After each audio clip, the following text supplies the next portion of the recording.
Hello दोस्तों, स्वागत है आपके अपने यूट्यूब चैनल जैनेत एकेडमी में। आप किसी भी एग्ज़ाम की तैयारी कर रहे हों तो आप हमारी इस सीरीज़ से जुड़े रहें और आप अपने पॉलिटी की मोस्ट इम्पोर्टेंट क्वेश्चन को यहाँ से तैयार कर लें। तो आज ये हमारा पॉलिटी का प्रैक्टिस सेट नंबर 2 है। अगर आपने हमारा प्रैक्टिस सेट नंबर फर्स्ट नहीं देखा है तो आप उसे ज़रूर देख लें। तो चलते हैं। आज का इस सीरीज का पहला क्वेश्चन है, भारत की राजभाषा है। तो भारत की राजभाषा कौन सी है इनमें? तो पहला आपका अंग्रेजी, दूसरा आपका हिंदी, तीसरा ऑप्शन है इनमें से कोई नहीं और चौथा ऑप्शन है आपका हिंदी व अंग्रेजी दोनों। तो इसका करेक्ट आंसर है आपका हिंदी। करेक्ट आंसर आपका हिंदी, ऑप्शन नंबर बी। आगे चलते हैं। अगला क्वेश्चन है क्वेश्चन नंबर 2। भारतीय संघ की आधिकारिक भाषा के रूप में संविधान द्वारा की मान्यता प्राप्त है। मतलब भारत की संघ भाषा को आधिकारिक भाषा के रूप में कौन सी भाषा को मान्यता प्राप्त है? तो इसका करेक्ट ऑप्शन है आपका ऑप्शन नंबर बी। कौन सा? ऑप्शन नंबर बी, हिंदी को आधिकारिक भाषा के रूप में संविधान ने क्या दी है? मान्यता प्राप्त है। आगे चलते हैं। अगला क्वेश्चन है क्वेश्चन नंबर 3। क्वेश्चन नंबर 3, संविधान के किस अनुच्छेद के अंतर्गत हिंदी को राजभाषा के रूप में दर्जा प्रदान है? तो किस अनुच्छेद के तहत? तो वो है अनुच्छेद 343। कौन सा है? वो है अनुच्छेद 343। आगे चलते हैं। अगला क्वेश्चन है क्वेश्चन नंबर 4। भारत में संघ राज्यों का प्रशासन होता है। तो भारत में संघ राज्यों का प्रशासन किसके द्वारा होता है? तो ये होता है आपके भारत के राष्ट्रपति के द्वारा। किसके द्वारा होता है?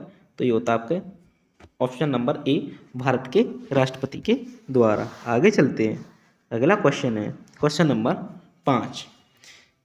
केंद्र शासित प्रदेश पर किसका शासन होता है? तो केंद्र शासित प्रदेश पर किसका शासन होता है? तो ये होता है आपके राष्ट्रपति द्वारा नियुक्त प्रशासक, अर्थात किसी राज्यपाल का, जिसे राष्ट्रपति नियुक्त करता है, उसी पे क्या होता है उसका शासन होता है। आगे चलते हैं। अगला क्वेश्चन है क्वेश्चन नंबर 6। उस वित्त मंत्री का नाम बताएं जिसने सन 1952 में भारत का पहला आम बजट प्रस्तुत किया था। तो वो कौन सा मंत्री है? वित्त मंत्री है जिसने 1952 में पहला आम बजट प्रस्तुत किया था। तो वो हैं आपकी केपी षणमुखम सेठी। कौन है? वो आपके केपी षणमुखम सेठी। आगे चलते हैं। अगला क्वेश्चन है क्वेश्चन नंबर 7।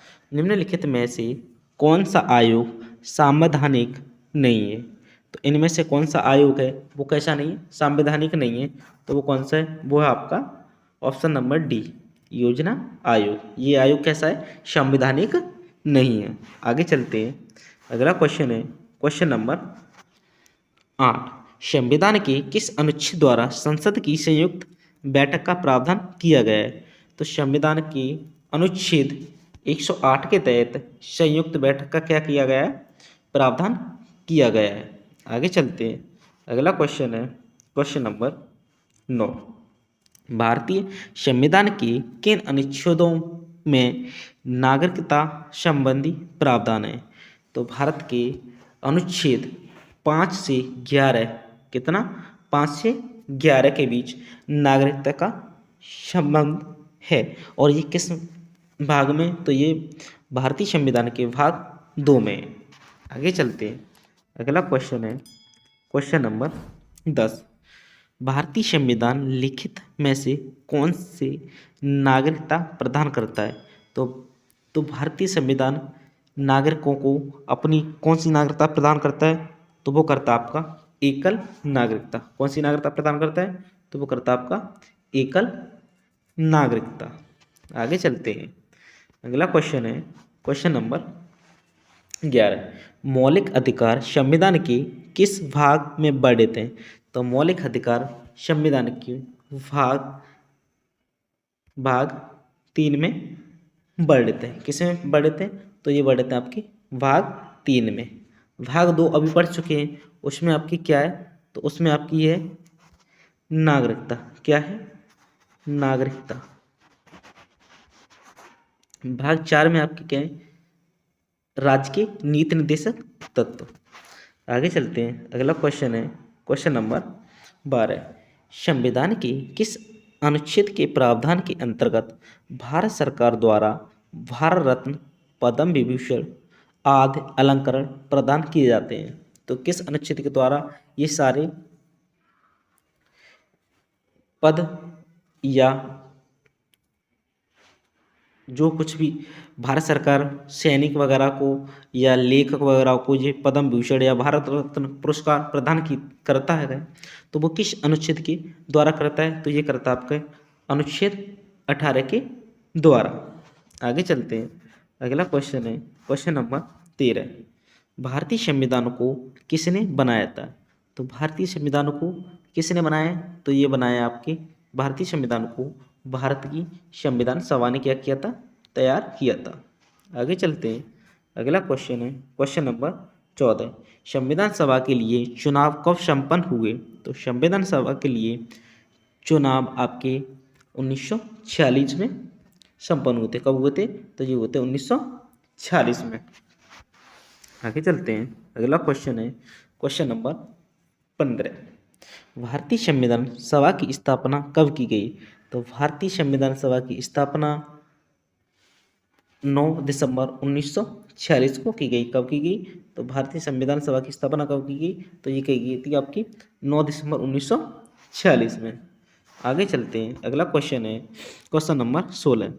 संविधान सभा का प्रथम अधिवेशन कहाँ हुआ था? तो संविधान सभा का प्रथम अधिवेशन हुआ था आपके दिल्ली में। कहाँ पे हुआ था? तो ये हुआ था आपके दिल्ली में। आगे चलते हैं, अगला क्वेश्चन है क्वेश्चन नंबर 17। संविधान सभा के उद्घाटन अधिवेशन की अध्यक्षता किसने की थी? तो संविधान सभा के उद्घाटन की अध्यक्षता किसने की थी? तो ये की थी आपके सच्चिदानंद सिन्हा ने। किसने की थी? तो ये की थी आपके सच्चिदानंद सिन्हा ने। आगे चलते हैं, अगला क्वेश्चन है क्वेश्चन नंबर 18। राष्ट्रपति सर्वोच्च न्यायालय से संविधान के किस अनुच्छेद के अंतर्गत परामर्श ले सकते हैं? भारत के राष्ट्रपति सर्वोच्च न्यायालय से कौन से अनुच्छेद के अंतर्गत क्या ले सकते हैं? परामर्श ले सकते हैं। तो ये है आपका अनुच्छेद 143। कौन सा है? तो ये आपका अनुच्छेद 143। आगे चलते हैं, अगला क्वेश्चन है क्वेश्चन नंबर 19। किस अनुच्छेद के तहत अपशिष्ट शक्तियों केंद्र के पास हैं? तो किस अनुच्छेद के तहत अवशिष्ट शक्तियां हैं जो भी हैं सारी वो किसके पास हैं? केंद्र के पास हैं। तो यह अनुच्छेद 248। कौन सा है? तो यह अनुच्छेद आपका 248। आगे चलते, अगला क्वेश्चन है क्वेश्चन नंबर 20। भारतीय संविधान में कितनी अनुसूची हैं? सॉरी, कितनी सूचियां हैं? तो भारतीय संविधान में वर्तमान में 3 सूचियां हैं। पहली है राज्य सूची, संघ सूची और संवर्धित सूची। आगे चलते हैं, अगला क्वेश्चन है क्वेश्चन नंबर 21। संपूर्ण भारतीय संविधान के निर्माण में संविधान सभा को कितना समय लगा था? तो कितना समय लगा था? तो ये लगा था आपके 2 वर्ष 11 माह और 18 दिन। कितना लगा था? 2 वर्ष 11 माह और 18 दिन। आगे चलते हैं, अगला क्वेश्चन है क्वेश्चन नंबर 22। भारतीय संविधान में मौलिक कर्तव्य का विचार लिया गया है। तो भारतीय संविधान में मौलिक कर्तव्य का विचार कहाँ के संविधान से लिया गया है?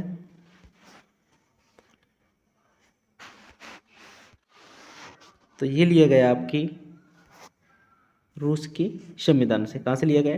तो ये लिया गया आपके रूस के संविधान से। आगे चलते हैं, अगला क्वेश्चन है क्वेश्चन नंबर 23। भारतीय संविधान में कुल कितने भाग हैं? तो भारतीय संविधान में कुल 22 भाग हैं। कितने भाग हैं? तो कुल 22 भाग हैं। आगे चलते हैं, अगला क्वेश्चन है क्वेश्चन नंबर 24, भारतीय संविधान के किस भाग में मूल कर्तव्यों का उल्लेख है? तो किस भाग में मूल कर्तव्यों का उल्लेख है? तो ये आपका भाग 4 का कौन सा है? तो यह आपका भाग 4 के का में। आशा करता हूँ आपको ये वीडियो बहुत पसंद आए हुए, तो हमारे चैनल को सब्सक्राइब करें और लाइक करें, साथ ही बेल आइकन को भी प्रेस करें, जिससे आने वाली वीडियो का नोटिफिकेशन आपको समय से मिल सके। और आप किसी भी एग्ज़ाम की तैयारी कर रहे हैं तो हमारे चैनल से जुड़े रहें और आप अपनी तैयारी को बेहतर करें। धन्यवाद।